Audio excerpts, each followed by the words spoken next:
Hello दोस्तों, स्वागत है आप सभी का मेरे YouTube चैनल पे। दोस्तों, देश में चौथा ब्रॉन्ज आ चुका है और मैंने पिछले वीडियो में ही कह दिया था कि हमारे हॉकी टीम कोई ना कोई मेडल लेकर के आएंगे ज़रूर। उन्होंने कह दिया था देश तभी वापस आएंगे जब तक हाथ में कोई मेडल होगा, और साथ में दोस्तों ब्रॉन्ज के साथ वो वापसी करेंगे। आज उनका मैच था स्पेन के साथ। स्पेन को 2-1 से उन्होंने मात दे दिया है और साथ में हम ब्रॉन्ज के हकदार भी हो गए हैं। दोस्तों, बहुत ही इनका अच्छा ये इवेंट रहा है। आपको मैं बता देना चाहता हूँ इनका इतिहास कि ये 2020 अभी देश में पहली बार ऐसा हुआ है, जो मतलब दूसरी बार ऐसा हुआ है कि 2 बार कंसेक्यूटिव ब्रॉन्ज किसी खेल में किसी ने जीता है। दोस्तों, 2020 में यही हॉकी टीम ने टोक्यो ओलंपिक में ब्रॉन्ज जीता था और इस बार पेरिस ओलंपिक में भी इन्होंने ब्रॉन्ज जीता है। ठीक इसी तरह 1968 वाला जो टीम इंडियन हॉकी टीम था उसने ब्रॉन्ज जीता था, और ठीक 4 साल बाद 1972 में जब अगला ओलंपिक हुआ उसमें भी उन्होंने ब्रॉन्ज जीता था। तो ये दूसरी बार 2 बार कंसेक्यूटिव इंडियन हॉकी टीम ने इतिहास बना दिया है कि लगातार टाइटल जीतने का। ब्रॉन्ज, सोचिए। दोस्तों, इसके साथ हम एक और चीज़ आपको बता देना चाहते हैं कि जो हमारे पिछले जो गेम के जो हमारे ग्रेट ब्रिटेन के साथ जो जितवा करके यहाँ तक सफ़र में ले करके आने वाले सबसे बड़ा श्रेय जिनको जाता था, जो पेनल्टी के हिसाब से ही हम लोग जीते थे ग्रेट ब्रिटेन पे, पीआर श्रीजेश। मैं उनके बारे में पिछला वीडियो बनाया था, आपका बहुत शुक्रिया। उसमें अच्छे खासे आपने रीच किए।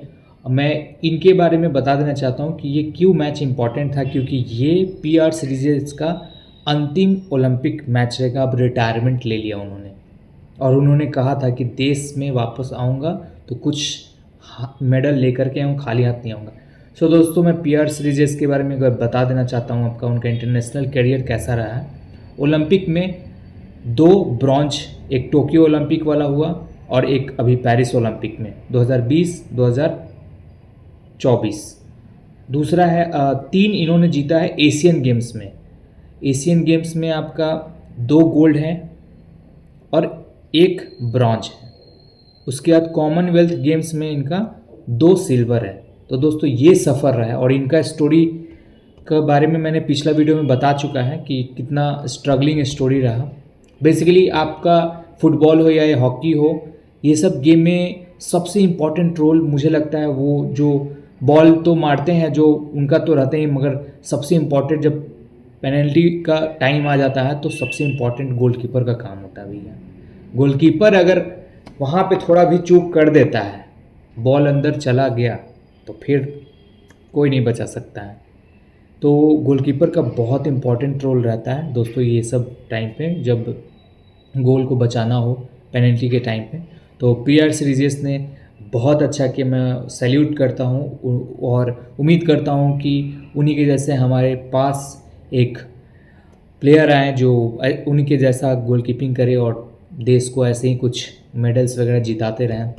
और इसी के साथ दोस्तों हम 4 हो चुका है हमारा, और मेडल के संख्या में तो आप जानते हैं कि यूनाइटेड स्टेट्स जो है वो किसी को भनक भी नहीं लगने दे रहा और चले जा रहा है। अब तो मैं 1 मिनट चेक करके बता ही देता हूँ, सेंचुरी हो ही गया होगा उसका ओवरऑल मेडल्स में, और गोल्ड में भी उसका टॉप चल रहा है। तो दूसरा देश में पीछे तक कोई दिख नहीं रहा है। नहीं, अभी ओवरटेक कर लिया, चाइना ने ओवरटेक कर लिया, एक उसका गोल्ड ज़्यादा हो गया 28, और टोटल मेडल चाइना का है 70 और यूनाइटेड स्टेट्स का 95। 5 बचा हुआ है सेंचुरी मारने। पिछले टोक्यो ओलंपिक में 113 था दोस्तों और अभी 95 पे पहुंच गया, 113 को भी पार कर जाएगा। 27 गोल्ड। और उसके बाद सोचिए कि चाइना और यूनाइटेड स्टेट्स, सोचिए कि दोनों के नीचे एकदम डायरेक्ट, मतलब 27 28 उसका डायरेक्ट 18 ऐसे करके, और 18 के बाद 13 गोल्ड के श्रृंखला में ऑस्ट्रेलिया है, फ्रांस है, ये है, समझिए।